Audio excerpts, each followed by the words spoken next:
Test 1. You will hear a number of different recordings, and you will have to answer questions on what you hear.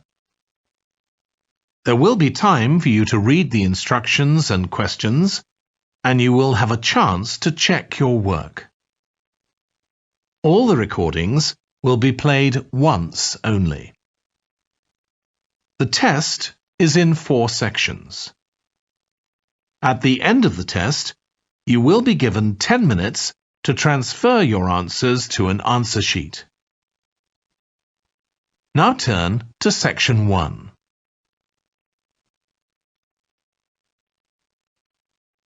Section 1. You will hear a woman reporting a theft to an officer in a police station. First, you have some time to look at questions 1 to 3.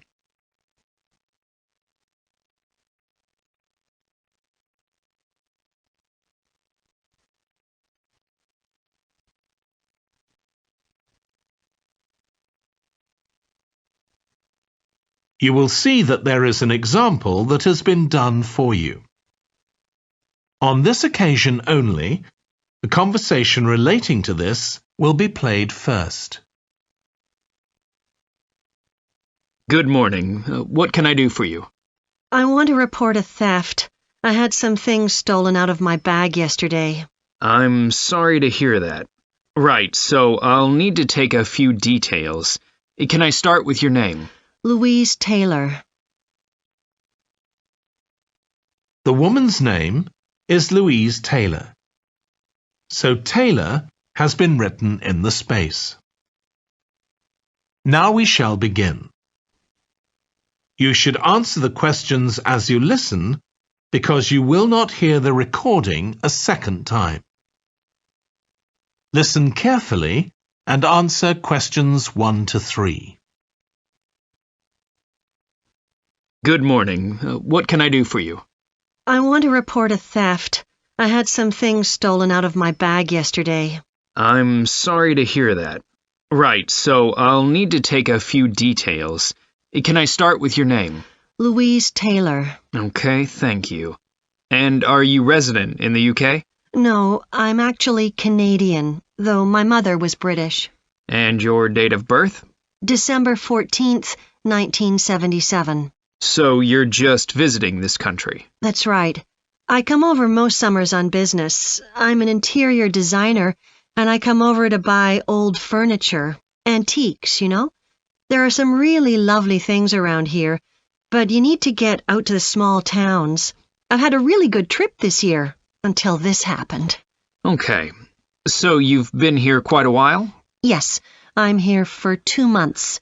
I go back next week. So, may I ask where you're staying now? Well, at present, I've got a place at Park Apartments. That's on King Street. I was staying at the Riverside Apartments on the same street, but the apartment there was only available for 6 weeks, so I had to find another one. Okay. And the apartment number? 15. Right. Before you hear the rest of the conversation, you have some time to look at questions 4 to 10.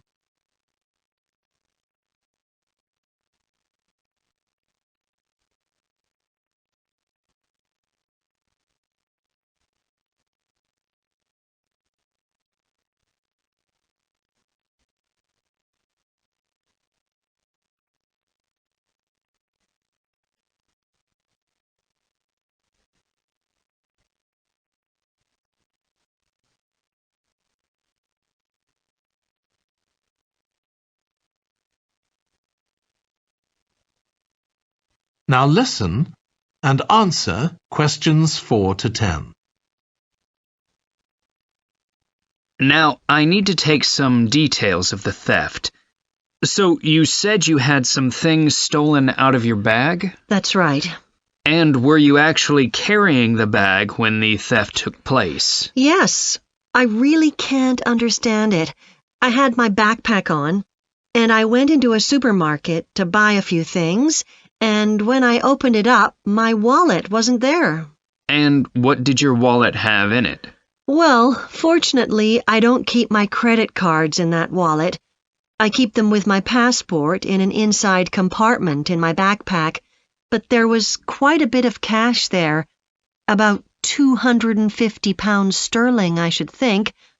I withdrew £300 from my account yesterday, but I did a bit of shopping, so I must have already spent about £50 of that. Okay. At first I thought, oh, I must have left the wallet back in the apartment. But then I realized my phone had gone as well. It was only a week old, and that's when I realized I'd been robbed. Anyway, at least they didn't take the keys to my rental car. Yes. So you say the theft occurred yesterday? Yes. So that was September the 10th? And do you have any idea at all of where or when the things might possibly have been stolen? Well, at first I couldn't believe it because the bag had been on my back ever since I left the apartment after lunch. It's just a small backpack, but I generally use it when I'm traveling because it seems safer than a handbag. Anyway, I met up with a friend, and we spent a couple of hours in the museum.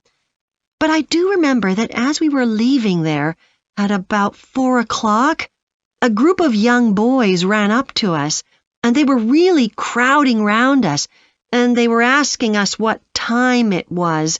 Then, all of a sudden, they ran off. Can you remember anything about them? The one who did most of the talking was wearing a T-shirt with a picture of something. Let's see.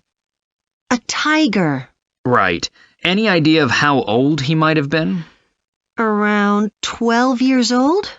And can you remember anything else about his appearance? Not much. He was quite thin. Color of hair? I do remember that. He was blonde. All the others were dark-haired. And any details of the others? Not really. They came and went so quickly. Right. So what I'm going to do now is give you a crime reference number so you can contact your insurance company. So this is 10 digits. 87954 82361. Thank you. So, should I contact you? That is the end of section 1. You now have half a minute to check your answers.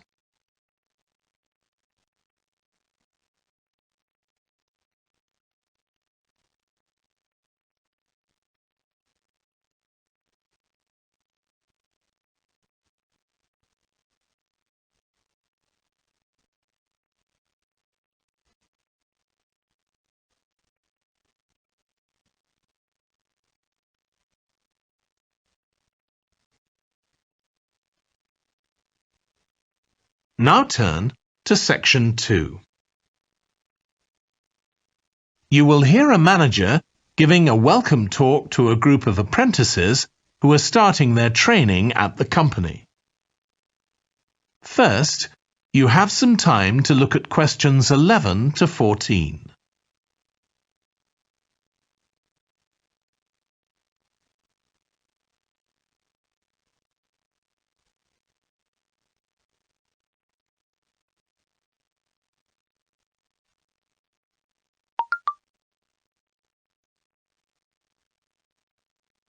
Now listen carefully and answer questions 11 to 14. Good morning, everyone. My name's Janet Parker, and I'm the Human Resources Manager.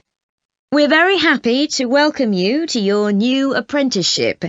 I hope that the next 6 months will be a positive and enjoyable experience for you. I'd like to start with some general advice about being an apprentice. Most of you have very little or no experience of working for a big organisation, and the first week or so may be quite challenging. There will be a lot of new information to take in, but don't worry too much about trying to remember everything. The important thing is to check with someone if you're not sure what to do. You'll find your supervisor is very approachable and won't mind explaining things or helping you out. You're here to learn, so make the most of that opportunity. You'll be spending time in different departments during your first week, so make an effort to talk to as many people as possible about their work. You'll make some new friends and find out lots of useful information. As well as having a supervisor, you'll each be assigned a mentor. This person will be someone who's recently completed an apprenticeship, and you'll meet with them on a weekly basis. Their role is to provide help and support throughout your apprenticeship. Of course, this doesn't mean they'll actually do any of your work for you. Instead, they'll be asking you about what goals you've achieved so far, as well as helping you to identify any areas for improvement. You can also discuss your more long-term ambitions with them as well. Before you hear the rest of the talk, you have some time to look at questions 15 to 20.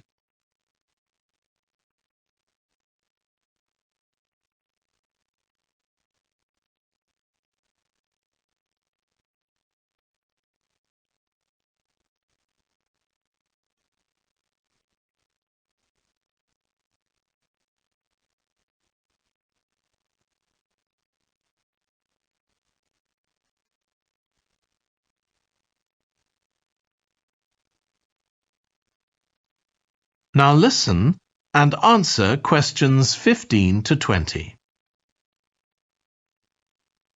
Now, I just want to run through a few company policies for our apprenticeship scheme with you. Most importantly, the internet.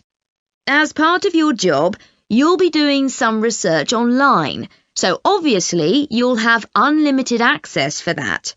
But please don't use it for personal use. You'll have your own phones for that. Some of you have already asked me about flexible working. After your probationary 3-month period, some of you will be eligible for this, but it will depend on which department you're in and what your personal circumstances are, so please don't assume you'll automatically be permitted to do this. I want to make sure there's no confusion about our holiday policy. Apart from any statutory public holidays, we ask that you don't book any holidays until after your 6-month apprenticeship has finished. Time off should only be taken if you are unwell. Please speak to your supervisor if this is going to be a problem. You'll be expected to work a 40-hour week, but there may be opportunities to do overtime during busy periods. Although you're not required to do this, it can be a valuable experience, so we advise you to take it up if possible. Obviously, we understand that people do have commitments outside work, so don't worry if there are times when you are unavailable. As you know, we don't have a formal dress code here. You may wear casual clothes as long as they're practical. And the only restriction for shoes we have is on high heels for health and safety reasons. Comfortable shoes like trainers are preferable. There's a heavily subsidised canteen on site where you can get hot meals or salads cheaply. Snacks and drinks are also provided, so we've decided to introduce a no-packed lunch policy. This is partly to encourage healthy eating at work, and partly to stop people from eating at their workstation, which is unhygienic. Okay, moving on to... That is the end of section 2. You now have half a minute to check your answers.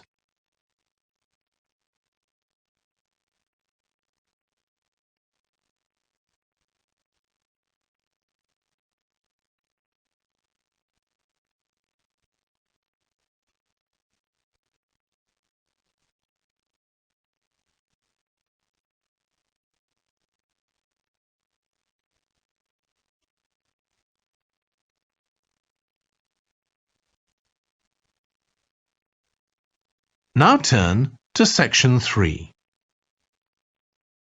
You will hear two urban planning students, called Carla and Rob, discussing their presentation on cities built by the sea, following instructions from their tutor. First, you have some time to look at questions 21 to 25.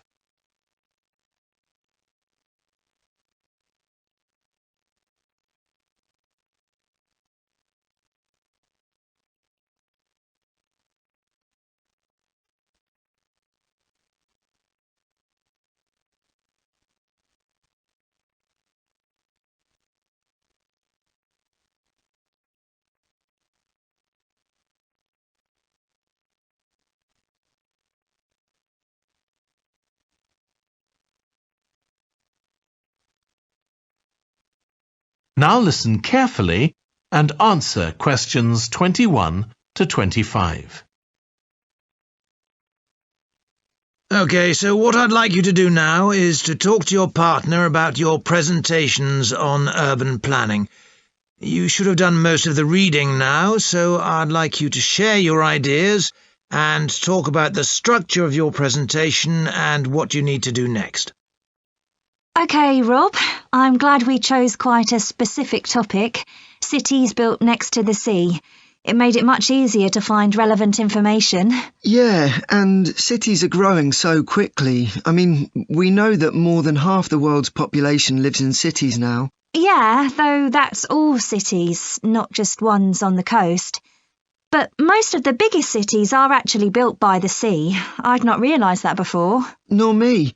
And what's more, a lot of them are built at places where rivers come out into the sea, but apparently this can be a problem. Why? Well, as the city expands, agriculture and industry tend to spread further inland along the rivers, and so agriculture moves even further inland up the river.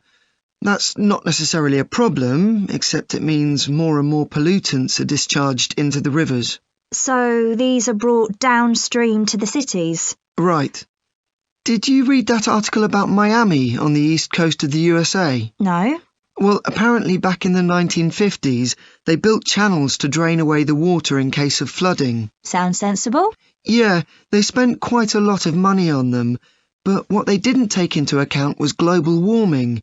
So they built the drainage channels too close to sea level, and now sea levels are rising, they're more or less useless. If there's a lot of rain, the water can't run away. There's nowhere for it to go. The whole design was faulty. So what are the authorities doing about it now?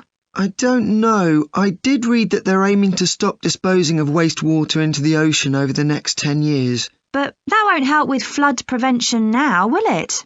No, really, they just need to find the money for something to replace the drainage channels in order to protect against flooding now. But in the long term, they need to consider the whole ecosystem. Right. Really, though, coastal cities can't deal with their problems on their own, can they? I mean, they've got to start acting together at an international level instead of just doing their own thing. Absolutely. The thing is, everyone knows what the problems are, and environmentalists have a pretty good idea of what we should be doing about them, so they should be able to work together to some extent. But it's going to be a long time before countries come to a decision on what principles they're prepared to abide by. Yeah, if they ever do.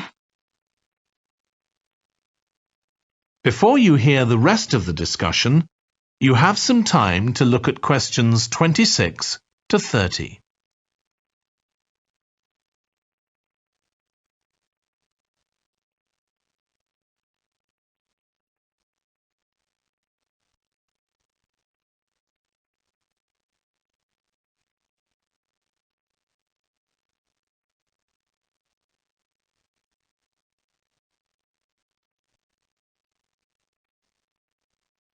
Now listen and answer questions 26 to 30.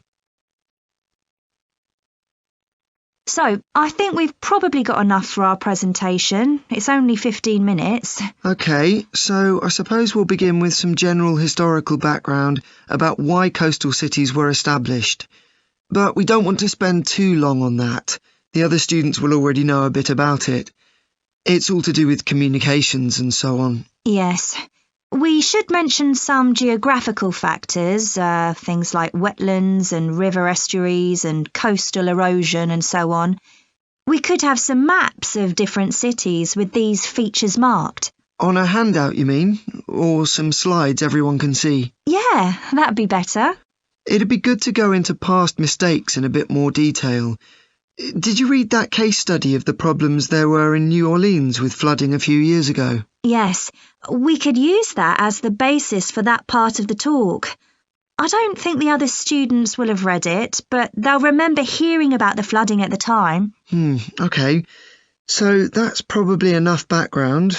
So then we'll go on to talk about what action's been taken to deal with the problems of coastal cities. Okay. What else do we need to talk about?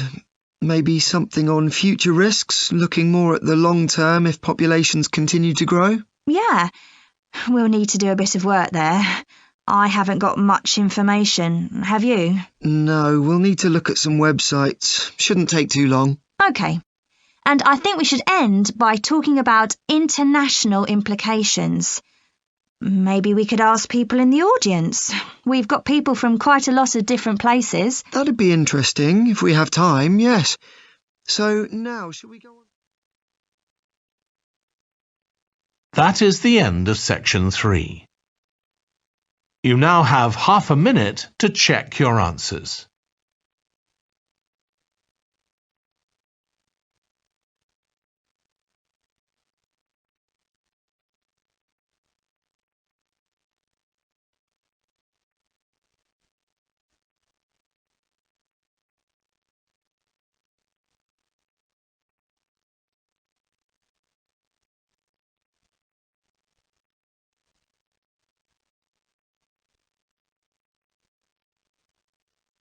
Now turn to section 4. You will hear part of a lecture on renewable energy that uses the power of the sea. First, you have some time to look at questions 31 to 40.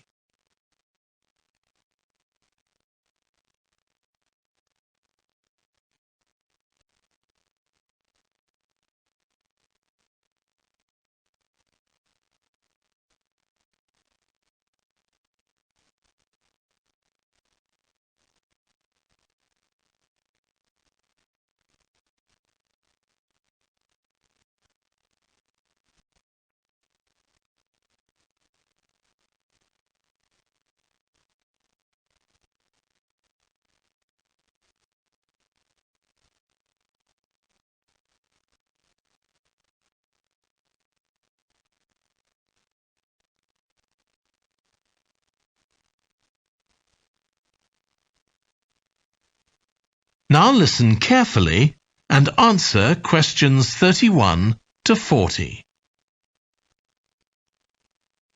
Producing enough energy to meet our needs has become a serious problem. Demand is rising rapidly because of the world's increasing population and expanding industry. Burning fossil fuels like gas, coal and oil seriously damages the environment, and they'll eventually run out. For a number of years now, scientists have been working out how we can derive energy from renewable sources, such as the sun and wind, without causing pollution. Today, I'll outline marine renewable energy, also called ocean energy, which harnesses the movement of the oceans. Marine renewable energy can be divided into 3 main categories: wave energy, tidal energy, and ocean thermal energy conversion. And I'll say a few words about each one. First, wave energy. Numerous devices have been invented to harvest wave energy, with names such as Wave Dragon, the Penguin, and Mighty Whale. And research is going on to try and come up with a really efficient method. This form of energy has plenty of potential, as the source is constant, and there's no danger of waves coming to a standstill. Electricity can be generated using onshore systems, using a reservoir or offshore systems. But the problem with ocean waves is that they're erratic, with the wind making them travel in every direction. This adds to the difficulty of creating efficient technology. Ideally, all the waves would travel smoothly and regularly along the same straight line. Another drawback is that sand and other sediment on the ocean floor might be stopped from flowing normally, which can lead to environmental problems.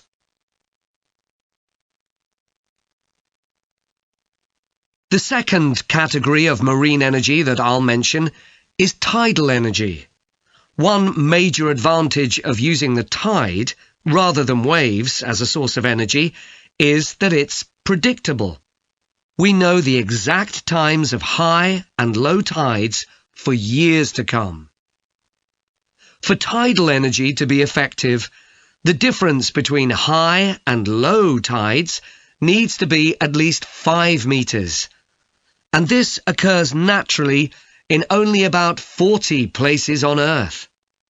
But the right conditions can be created by constructing a tidal lagoon, an area of seawater separated from the sea. One current plan is to create a tidal lagoon on the coast of Wales. This will be an area of water within a bay at Swansea, sheltered by a U-shaped breakwater, or dam, built out from the coast. The breakwater will contain 16 hydro turbines, and as the tide rises, water rushes through the breakwater, activating the turbines, which turn a generator to produce electricity. Then, for 3 hours as the tide goes out, the water is held back within the breakwater, increasing the difference in water level until it's several meters higher within the lagoon than in the open sea. Then, in order to release the stored water, gates in the breakwater are opened. It pours powerfully out of the lagoon, driving the turbines in the breakwater in the opposite direction and again generating thousands of megawatts of electricity. As there are 2 high tides a day, this lagoon scheme would generate electricity 4 times a day, every day, for a total of around 14 hours in every 24, and enough electricity for over 150,000 homes. This system has quite a lot in its favour. Unlike solar and wind energy, it doesn't depend on the weather. The turbines are operated without the need for fuel, so it doesn't create any greenhouse gas emissions, and very little maintenance is needed. It's estimated that electricity generated in this way will be relatively cheap, and that manufacturing the components would create more than 2,000 jobs, a big boost to the local economy. On the other hand, there are fears that lagoons might harm both fish and birds, for example by disturbing migration patterns and causing a build-up of silt, affecting local ecosystems. There are other forms of tidal energy, but I'll go on to the third category of marine energy, ocean thermal energy conversion. This depends on there being a big difference in temperature between surface water and the water a couple of kilometres below the surface, and this occurs in tropical coastal areas. The idea is to bring cold water up to the surface using a submerged pipe. The concept dates back to 1881, when... That is the end of section 4. You now have half a minute to check your answers.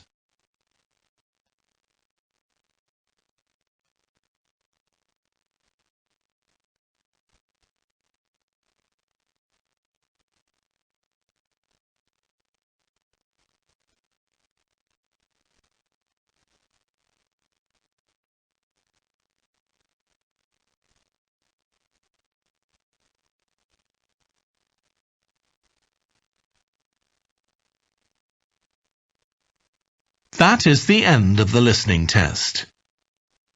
In the IELTS test, you would now have 10 minutes to transfer your answers to the answer sheet.